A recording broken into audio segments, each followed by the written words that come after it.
When holding on hurts, how refusing to let go can burden others. We've all met that person at work, in a family setting, or within a group project who insists on taking control of tasks they clearly struggle to manage. Whether it's leading a team, organizing an event, or even making a decision, their commitment to seeing it through is unwavering. But often, this unyielding determination does more harm than good. Instead of taking a step back and reflecting on their ability to handle the task, they push forward, blaming others, circumstances, or even bad luck when things fall apart. Rarely do they ask themselves the crucial question, am I the right person for this job? While the intent might seem admirable, perseverance, leadership, responsibility, when someone holds onto a task they're ill-equipped for, the impact can ripple outward, making them a burden on others rather than a help. Here's how this behavior unfolds and what to do about it. The dangers of holding on too tight. 1. Inefficiency and mismanagement. When someone insists on managing a task they aren't equipped for, the first issue that usually arises is inefficiency.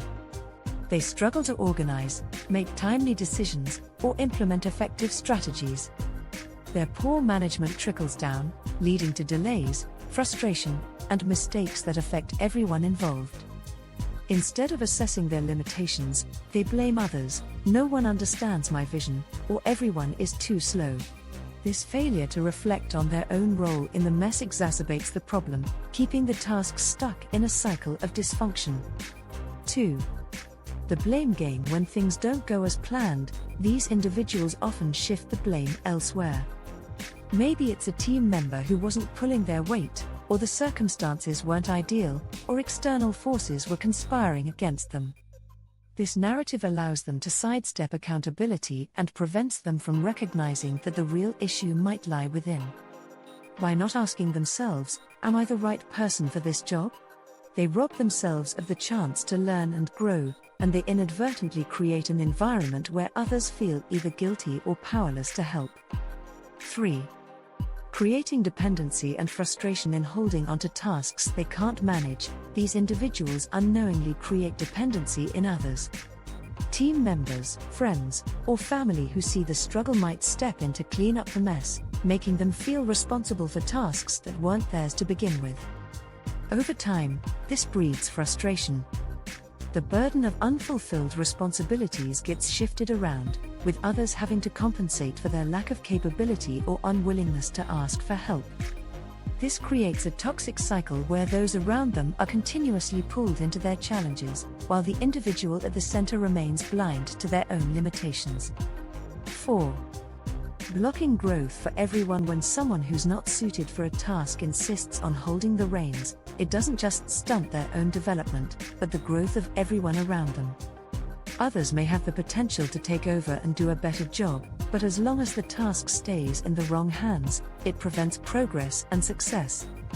It takes emotional maturity to admit, I'm not the right person for this, and when someone fails to acknowledge that, they block the path for others who could thrive in that role, effectively sabotaging the potential for growth and improvement. Why don't people let go? So why do people hold on to tasks even when it's clear they're struggling? Fear of failure. Admitting that they can't handle something feels like personal failure, and many people would rather push through than face that reality. Desire for control. Some individuals struggle with delegation because they equate control with success. Letting go of a task feels like relinquishing control and admitting weakness.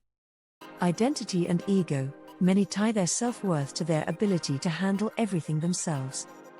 Asking for help or stepping aside might feel like a blow to their sense of identity. Asking the right question, am I the right person for this? The simple act of reflection, taking a moment to honestly evaluate whether you're the right person for a job, can prevent a lot of heartache. Here's how to start. 1. Assess your skills and limitations. Ask yourself whether you have the knowledge, resources, and emotional bandwidth to complete the task effectively. There's no shame in admitting that something is beyond your expertise. 2. Delegate when necessary. Delegation is not a sign of weakness, but of strength. It shows you understand your limits and trust others to take on roles where they can succeed. 3.